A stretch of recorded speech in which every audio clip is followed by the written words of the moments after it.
The newest vehicles on the market include a lot of technology, but reliance on those devices that are supposed to make us safer just may end up luring us into a false sense of security.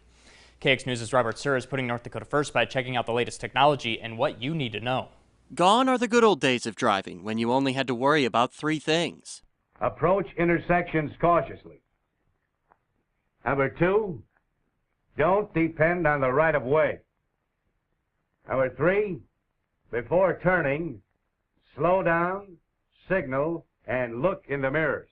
Now, a recent study by the American Automobile Association showed that younger drivers may be putting too much faith in their vehicle safety innovations, such as blind spot monitoring, lane departure warning, and automatic braking.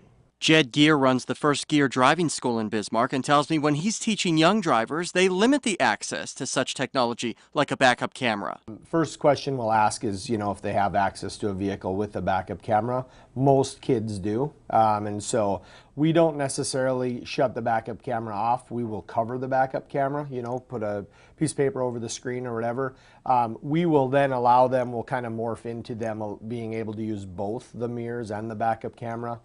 A AAA study showed a whopping 80% of drivers did not know the limitations of their blind spot monitoring system. 40% didn't know how forward collision warning and automatic braking exactly worked, and 25% of drivers surveyed trusted their blind spot monitoring system so much they felt it was no longer necessary to use their vehicle's mirrors.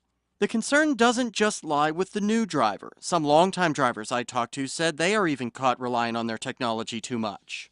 It's not 100% accurate either. So I think as a safety precaution, yes, you should use both new technology and old school.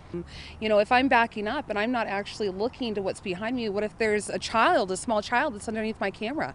I'm not going to know they're there. Cliff Hahn is the sales manager at Dvorak Motors. He sells a lot of vehicles with all this technology, but he's also the father to a teenage driver. When he started driving, I got him a car that didn't have all the safety features, because it's my job to teach him. You gotta. As they're younger, we teach them look both ways before you cross the street. When they start driving, they need to look and they need to check their complete surroundings when they're in the vehicle, and they need to make sure that they're using their turn signals and use their mirrors. So many people don't rely on their mirrors anymore, and that's scary. While this technology can have its drawbacks, it's also the future. The study says these safety features can potentially prevent nearly 9,500 deaths every year on U.S. roads. So whether you just started driving or you've spent decades behind the wheel, remember the basics while taking advantage of the tech. Robert Suhr, KX News.